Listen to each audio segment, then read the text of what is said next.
But, alas for poor Martha! She had the pang of seeing this consoled and consoling look suddenly change to an expression of intense suffering, the moment her own person met the poor woman's eye. They had never seen each other since the fatal morning on which Martha had so innocently persuaded her to sign the articles of her boy's apprenticeship, and the recollection of that scene, and all its consequences, could not so suddenly come upon one, reduced already to almost the last stage of weakness, without shaking her terribly. The distended eye, the open mouth, the heaving breast, all spoke a degree of agitation, which, in her condition, was frightfully alarming, and Mary, who dreaded lest the calmness of her last moments should be disturbed, hastily turned to the intruder and said, "Go, go! The sight of you will kill her." Though there was no more of harshness in this than the urgent circumstances of the case seemed to call for, Mary Brotherton would have rather died than utter it, could she have guessed the pang it gave to the already wounded heart of poor Martha. She made no reply, but, fixing on the victim her most innocent delusion, a look just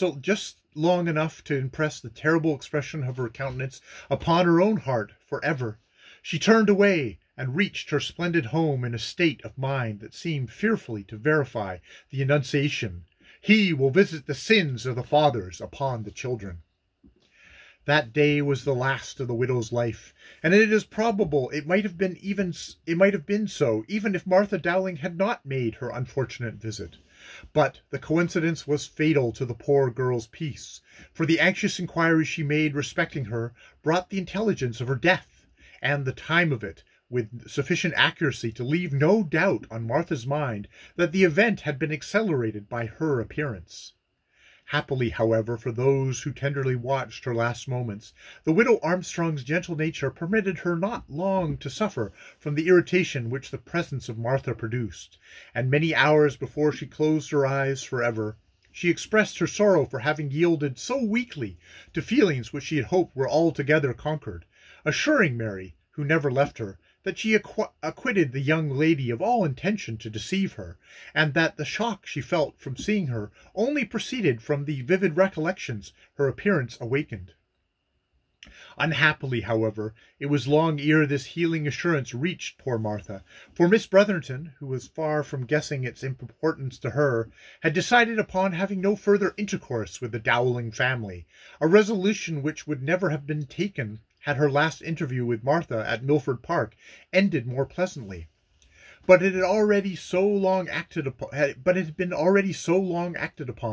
that it would have been equally awkward and disagreeable to break through it, and Martha long continued in the terrible persuasion that she had been accessory to the death of both mother and son.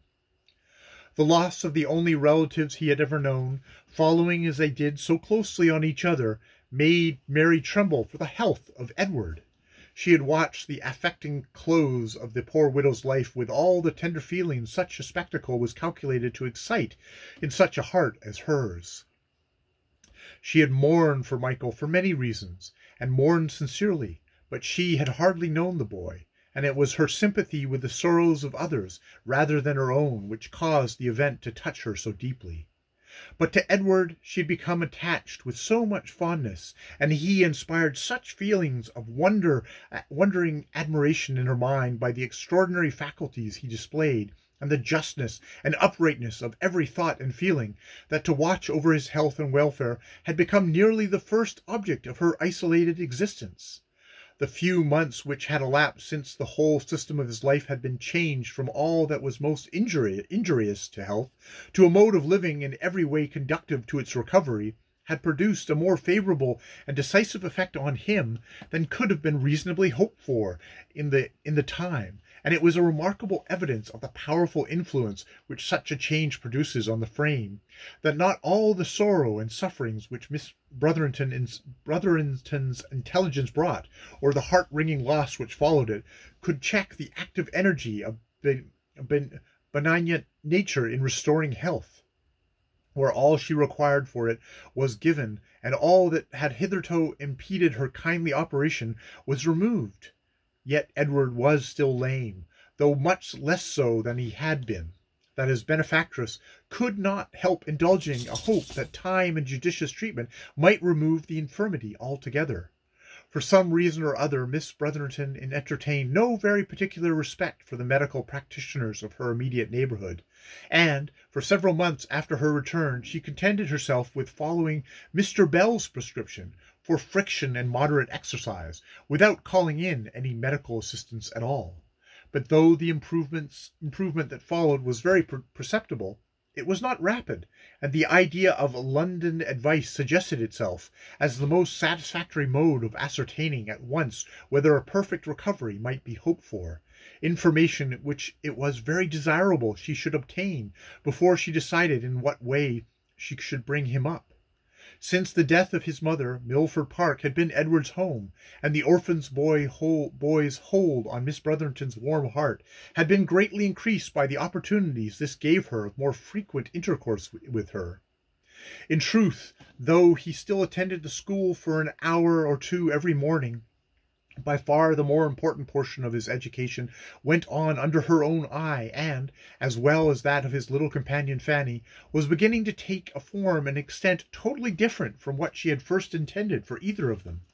Ideas respecting them both began by degrees to arise in her mind, which she at first endeavoured to resist, as being too much out of the usual course to be safely indulged in. But use lessens marvel, and the notion of making a man of learning of Edward, and a woman of fortune of Fanny, which once and again she had rejected as too romantic and absurd, gradually grew into an habitual theme of meditation on which her fancy delighted to fix itself. Mary Brotherton was at that time about 22 years old, extremely pretty, and moreover almost childishly young-looking for her age, and whatever she might have brought herself to think of it, most others would very naturally have deemed her adopting a boy of 12 and a girl of 11 a most outrageously preposterous and imprudent act. But her situation was one in most respects quite out of the common way, and she felt every day felt it more impossible that she could continue to endure the station of one of the magnates of a manufacturing neighbourhood, with all eyes fixed upon everything she did, and her whole heart and soul recoiling from companionship with the only persons whom her neighbours and watchers could deem fit to be her particular friends.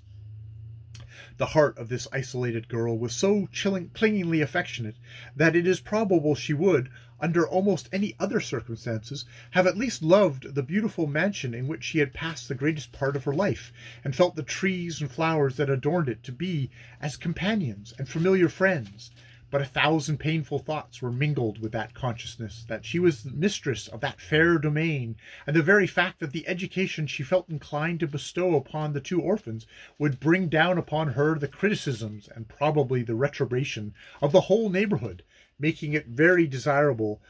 that the extraordinary project should be carried into execution elsewhere, was in her estimation more in its favour than against it. When, in addition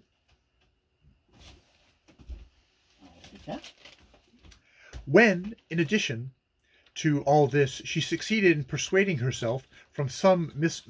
miscellaneous reading that there was German baths which might assist the restoration of Edward's limbs, and that it was her duty to consult the most approved authorities upon his case, the decision to leave Milford Park and remove to London was at no great distance. Had her valued friend and counsellor, Mr. Bell, led her to believe that all the wealth she had, if thrown back among the class from which it was drawn, could have been sufficient to remedy the evils under which they groaned, she was quite capable of stripping herself to her last shilling for the purpose. But he knew better, and he taught her to know better too, and having convinced himself that her best chance of happiness, as well as her best opportunity of doing good, would be in yielding to the affection which her boy and girl had inspired, he promised to assist her project removal, by seeing that the orders she left respecting her property were faithfully executed, and, about 8 months after the death of Mrs. Armstrong, the heiress left her parks and gardens, her splendid mansions, and all its gorgeous appurtenances, to attend the orphan boy to London. The consolation which The consultation which, immediately after her arrival there, took place upon the case of Edward, was productive of, perhaps, the greatest pleasure Mary had ever known. For the sentence unanimously pronounced was, that the limbs of the boy were in a state of progress towards perfect recovery, the weakness and distortion brought on by his employment not having lasted long enough to produce any deformity, capable of resisting the tendency of nature to recover itself, if not impeded by any fresh unhealthy influence.